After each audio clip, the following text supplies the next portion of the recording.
How to change the year on Google Earth. Hi guys, welcome to our channel. Let's get started.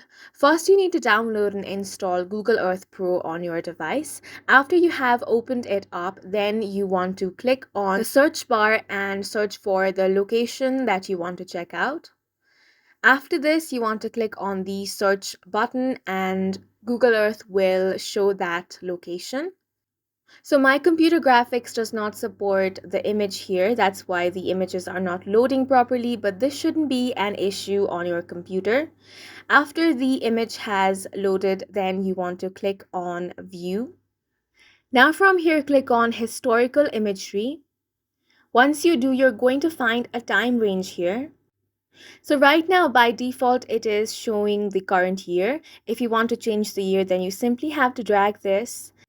So in this way, the year will be changed and now you'll see the imagery of 2015. And that is it for this video. We hope you guys found it helpful. Please make sure to hit the like button and subscribe for more helpful tutorials.